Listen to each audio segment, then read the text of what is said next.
Hello बच्चे, कैसे आप लोग आपके समझ में होंगे। आज मैं लेके आया हूँ 18 तारीख और 20 तारीख को होने वाला है क्लास 12 का इकोनॉमिक्स का एग्ज़ाम, उसका मॉडल सेट नंबर 1 का सब्जेक्टिव। इससे पहले मैंने 7 मॉडल सेट ऑलरेडी डाल रखा है, जो सारा का सारा एमसीक्यू है। नहीं देखे तो एक बार जाकर उसे जरूर चेकआउट करें। मैं लिंक आई बटन और डिस्क्रिप्शन दोनों में दे दूंगा, और साथ में फिजिक्स का भी वीडियो ऑलरेडी डाला हुआ है, तो एक बार आप उसे भी देख ले, ताकि इस बार का एग्जाम जो है वो थोड़ा आपका और बढ़िया जा सके। और आपको एक काम करना है, जहाँ कहीं भी आपने ग्रुप बना रखा है, हर ग्रुप में इसे शेयर कर दें, ताकि आपकी तरह आपके फ्रेंड्स को भी इसका फायदा मिलता रहे। तो चलिए शुरू करते हैं नंबर सेट का 1 सब्जेक्टिव पोर्शन। तो पहला सेट में हम लोगों ने 30 क्वेश्चन देखा था। आज हम लोगों का शुरू होता है 31 नंबर से। 31 नंबर में आपसे पूछा गया है डिफाइन मार्जिनल रेवेन्यू, यानी मार्जिनल रेवेन्यू क्या है। तो आंसर हो जाएगा the increase in the total income due to the increase in 1 unit in the total quantity. ठीक है, टोटल इनकम जो है अगर 1 यूनिट बढ़ जाता है तो उसमें जो बढ़ोतरी होता है उसी को हम लोग मार्जिनल रेवेन्यू के नाम से जानते हैं। That is the increase in total revenue due to 1 additional unit of production is called marginal revenue. ठीक है, एक जो एडिशनल हम जो उसमें ऐड कर दिए तो उसके लिए इस्तेमाल किया जाता है। इसका फार्मूला हो जाएगा MU equal to delta TU by delta Q, और दूसरा हो जाएगा MUN TUN माइनस TU। ये n-1 जो है ये नीचे में है। ठीक है, ये नीचे में है। इसके बाद हम लोग आते हैं 32 में, जहाँ आपसे पूछा जा रहा है what is meant by recession. Recession को हिंदी में हम लोग बोलते हैं मंदी। ठीक है, इसको हिंदी में क्या बोलेंगे तो ये मंदी कहलाता है। तो आंसर हो जाएगा if the economy of a country becomes sluggish or slow for a long time then the situation is called economic recession। यानी कहीं कहीं कोई देश का क्या होता है, किसी खास रीजन से इनका इकोनॉमी का जो ग्रोथ रेट है वो एकदम स्लो हो जाता है, तो रेसेशन जैसा यानी मंदी जैसा जो कंडीशन है वो अराइज हो जाता है। It is a situation where the production and employment both decrease, जहाँ पर में प्रोडक्शन और एम्प्लॉयमेंट दोनों को दोनों जो है वो क्या होता है, घटना शुरू कर देता है। 33 में आपसे पूछा जा रहा है what is the meaning of devaluation of a currency, यानी करेंसी का मूल्य ह्रास इसको हिंदी में कहा जाता है। इसका क्या मतलब है।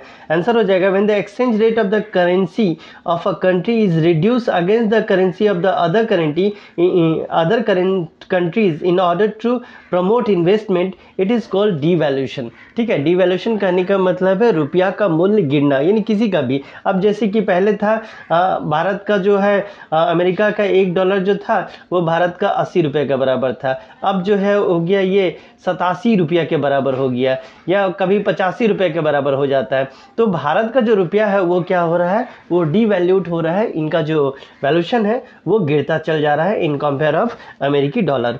इसके बाद आते हैं 34 नंबर में, जहाँ पूछा जा रहा है what do you understand by the revenue receipt of the government. तो इसका आंसर हो जाएगा all the type of taxes and duties collected by the government, interest and dividend received on investment and amount received in return of various service are called revenue receipt।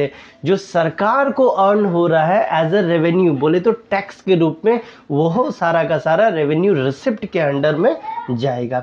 इसके बाद हम लोग आते हैं 35 में, जहां आपसे पूछा जा रहा है एक सिंपल सा question what is tax.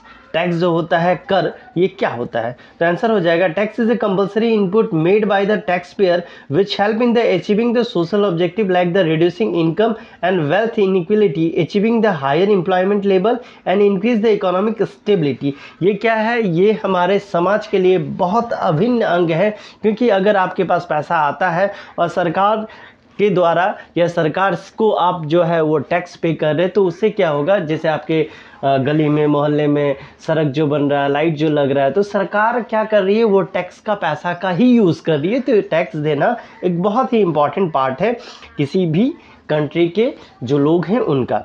Taxes are the payment that are the necessarily made of the government for the work it does.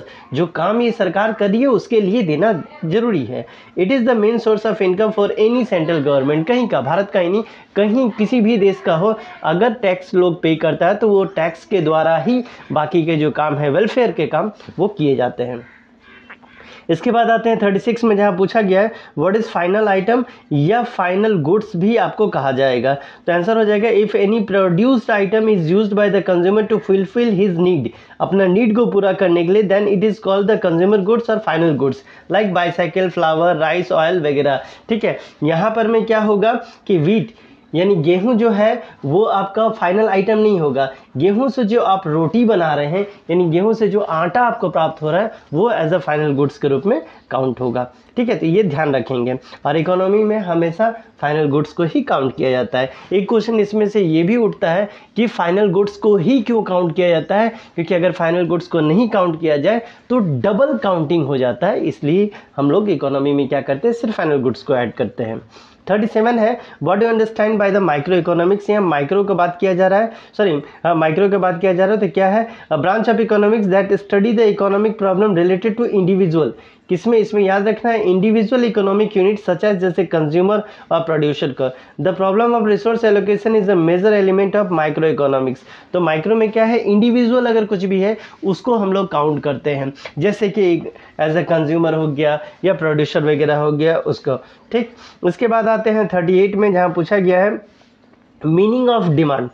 आपको एक्सप्लेन करना है मीनिंग ऑफ डिमांड। तो इसका बहुत छोटा मैंने आंसर लिखा, आप चाहे तो इसको हर एक आंसर में मैं कह दे रहा हूँ कि अगर आपके पास इससे बेहतर आंसर है तो you can go with that, क्योंकि ये ज़रूरी नहीं है कि मैंने जो लिखा आप जस्ट उसको टुक करके आओ। आप चाहो तो इसको ऐड भी करो, ऐड अगर और भी वर्ड्स इसमें ऐड कर सकते हो तो आपका और भी अच्छा रहेगा। 38 में है, the demand for a commodity is a quantity which is buyer is willing to purchase at a given price in a given time. जहाँ पर में आपकी इच्छा है कि आप उस चीज़ को खरीदें उस प्राइस में और उस पर्टिकुलर टाइम में, तब इसको हम लोग बोलते हैं डिमांड। देखिए, डिमांड अलग चीज़ है और किसी चीज़ का विल होना, डिज़ायर होना, ये अलग चीज़ है। मेरा डिज़ायर है कि मैं करोड़पति बनूं, तो ये मेरा डिज़ायर हो सकता है। ठीक है, मेरा डिज़ायर है कि मैं BMW कार खरीदूँ, तो ये मेरा डिज़ायर है। लेकिन विल, मेरा डिमांड ये कब बनेगा, तो जब मेरे पास उतना पैसा आएगा कि मैं उसे खरीद सकूँ। ठीक, तो इन दोनों का डिफरेंस को आपको याद रखना है। इसके बाद यहाँ सेक्शन सी शुरू हो जाता है, जहाँ से थोड़ा सा लॉन्ग क्वेश्चन आपको मिलना शुरू हो जाएगा। यहाँ पर मैं 39 में पूछा गया any three central sector of economy. ठीक है, any three central sector of economy, sorry sector हो गया। यहाँ पर मैं आप करेंगे problems, problem of an economy, तो यहाँ आंसर हो जाएगा और यहाँ पे करेंगे राइट। तो there are three main central problem of economy. पहला, what to produce, how to produce, for whom to produce. What to produce मतलब क्या प्रोड्यूस करें, हाउ टू प्रोड्यूस मतलब कैसे करें, ठीक है, और हुम टू प्रोड्यूस मतलब किसके लिए करें। ठीक, तो इन तीनों चीज़ों को याद रखेंगे। इसमें हो सकता है 5 नंबर में भी एकदम डिटेल में डिस्क्रिप्शन के साथ ये मिले, तो आपके बुक में दिया है, तो आप एक बार उससे ज़रूर देख लें। नंबर 40 में है, नंबर 40 में दिया गया है what do understand by the utility. तो आंसर हो जाएगा want satisfying power of A commodity is called utility. किसी भी चीज़ आपको आप खरीद रहे हैं तो घर में सजाने के लिए नहीं खरीद रहे हैं, घर का सजावट का सामान अलग होगा, लेकिन अगर आपको उसको यूज़ करने के लिए खरीद रहे हैं तो उससे आप क्या लेंगे, तो उसको यूटिलिटी, ज़्यादा से ज़्यादा उसको उपभोग करना चाहेंगे। Utility can be measure in the term of money, इसको पैसा के रूप में आप काउंट कर सकते हैं। एवरी कम्युनिटी हैज़ यूटिलिटी, हर एक का क्या है कि कुछ ना कुछ दाम है। A consumer consume any goods according to their utility, क्या करता है अपना यूटिलिटी और नीड्स, यानी जितना उसके पास पैसा है और जितना ज़रूरत है उसके अनुसार चीज़ों को वो खरीदता है।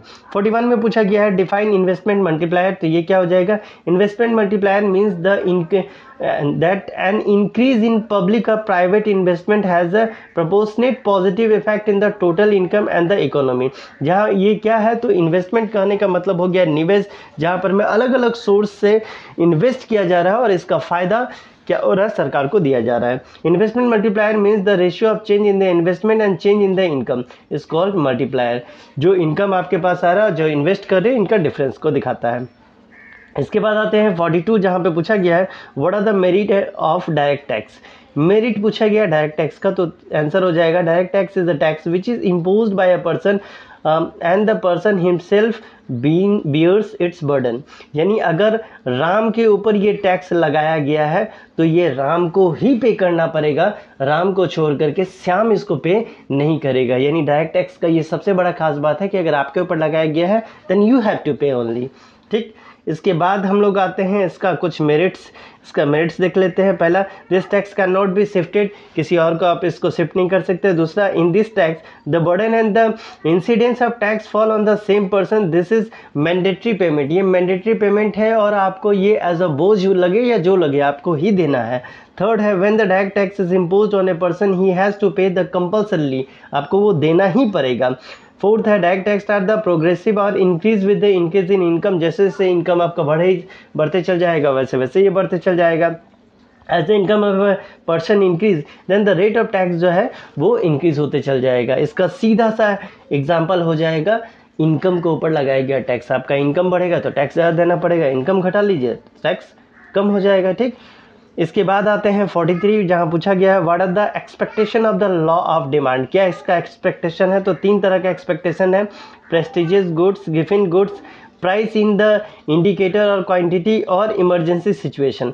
ये तो पहला पार्ट में हम लोग करेंगे 43 तक, ये इसका पार्ट 1 रहेगा। पार्ट 2 में हम लोग 44 से लेकर के 52 तक का जो क्वेश्चन है उसको पूरा कंप्लीट करेंगे। 2 भागों में बांट दे रहे हैं ताकि क्या है ज़्यादा इसमें टाइम ना लगे।